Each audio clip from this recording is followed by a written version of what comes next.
WWE Saturday Night Main Event was a fun event with a throwback to the 80s, a bunch of legends, classic Winged Eagle title. Majority of the matches delivered. What's not to lie? But you know what's crazy, people? You know what's absolutely cojones? What happened after the show went off the air was actually even more entertaining. No joke, I finished watching the event, and then I saw Kevin Owens leaving with the Winged Eagle title on social media. This gets my nerd ass butt excited, people. Kevin Owens actually stealing Cody's championship that was gifted by Triple H. Kevin Owens even updated his Twitter and posted mine with a photo of a 2015, I believe, photo shoot. But people, let's not get ahead of ourselves. We'll talk about all the stuff that happened after the premium live event. Well, it wasn't a premium live event. By the way, I told you that I can't watch this because it's not on WWE Network, but WWE actually streamed it on YouTube. And let me tell you, brother, what you gonna do? Because I treated this like a premium live event, watching this with ads, like with breaks in the middle of matches, that sucked. That was rough. So people, let's talk about the first edition of Saturday night's main event. Jesse Ventura was entertaining as always, and the first match was Drew McIntyre versus Sami Zayn. Again, I hated the ads, but it told a pretty cool story, you know, Sami Zayn, classic underdog, Drew McIntyre, as hungry as ever. What surprised me about this match is that it was relatively short, maybe because of the ads, I'm not so sure, but the main difference I saw in this match between the previous Drew McIntyre and this Drew McIntyre is that he's hungry and he's very positive. Like, we're used to seeing the psycho Drew McIntyre, the Drew McIntyre that is desperate. This felt different, people. This felt like Drew McIntyre was confident that he's going to win and he's enjoying every single second of hurting Sami Zayn. So we got a big claymore. Drew McIntyre wins the match as expected. Right result, predictable result. I mean, Drew McIntyre just came back. He needs to win against Sami Zayn. Then we're going to get, I believe, Drew McIntyre versus Jimmy Uso. So, you know, I was worried about Drew McIntyre's status in the WWE after his loss against CM Punk because this rivalry was so good. What else can you do for Drew? How can he actually get back to that momentum? But it seems like he's gonna be just fine.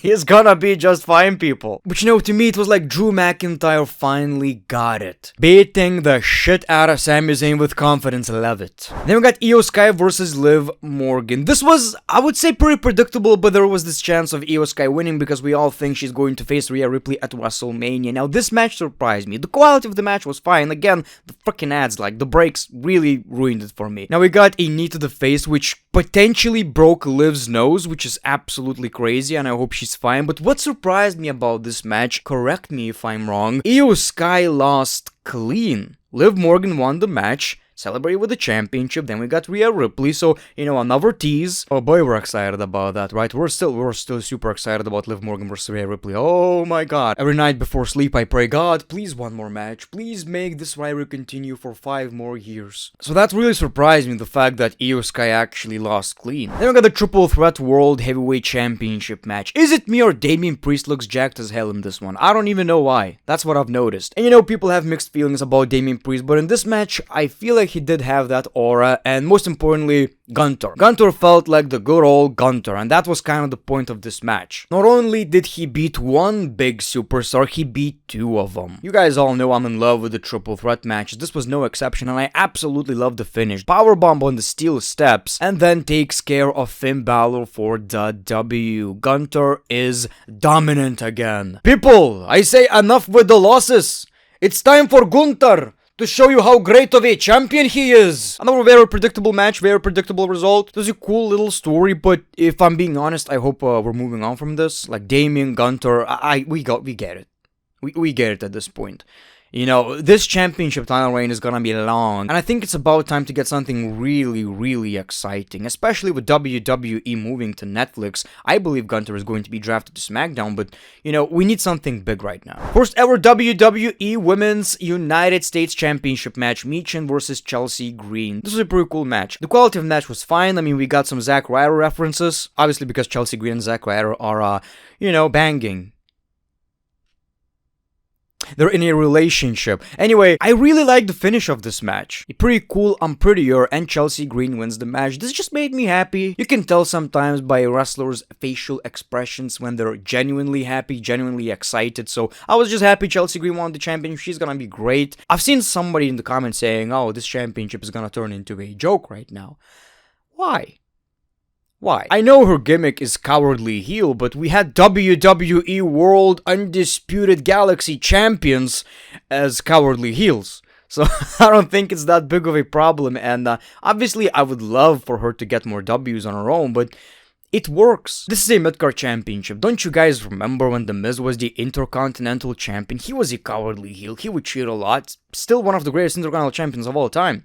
And I think we're going to get something really, really similar if done right. This could be a very good championship title reign. Finally, we got the main event. Cody Rhodes versus Kevin Owens for the WWE Championship. So just like I've said, just like I predicted, predictions champione. Cody entered with the Winged Eagle Championship. Now, obviously, we don't expect this title to stay in the WWE, but there's a big but.